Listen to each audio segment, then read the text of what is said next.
Hello বন্ধুরা, আজকে recipe বান মাছের ঝোল। তো প্রথমে মাছের মধ্যে লবণ হলুদ মাখিয়ে নিলাম, হাফ চামচ লবণ হাফ চামচ হলুদ। এবার ফ্রাই প্যানে সাথে তেল দিলাম, তেল দিয়ে মাছগুলো ভেজে নেব। মাছগুলো হালকা লাল লাল ভেজে নিতে হবে।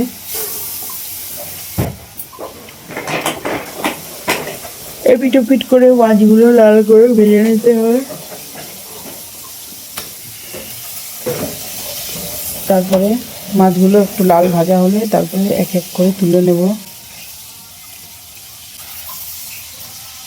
মাছগুলো এই যে একটা একটা করে তুলে নিলাম। এবার ওই তেলের মধ্যেই আলুগুলো দিয়ে দিলাম, তাতে লবণ হাফ চামচ হলুদ হাফ চামচ দিলাম, দিয়ে আলুগুলো ভেজে নিলাম। তারপরে ওই তেলের মধ্যেই আবার সাদা জিরে শুকনো লঙ্কা তেজপাতা ফোড়ন দিলাম, আর একটা গোটা পেঁয়াজ কুচি দিলাম। পেঁয়াজ কুচিটা একটু লাল লাল হলে তাতে আর একটু তেল দিয়ে ভালো করে পেঁয়াজটা একটু লাল করে ভেজে নিতে হবে, আর টমেটোগুলো কষিয়ে নিতে হবে। টমেটো একটা গোটা আছে, কাঁচা লঙ্কা 4টে।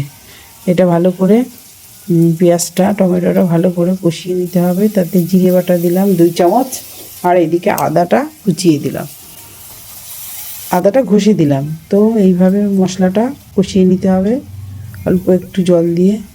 তারপরে মশলাগুলো একটু কষানোর পরে তারপরে এই মাছ আলু ভাজা, আগের যে ভাজা ছিল সেই মাছ আলু ভাজাগুলো দিয়ে দিলাম, দিয়ে আর একটু ভালো করে কষিয়ে নিয়ে তাতে একটু কাটা কড়াইশুঁটি দিয়ে দেব। দিয়ে ভালো করে যেই এতে তেলটা ছেড়ে যাবে তখন জল দিয়ে দেবো।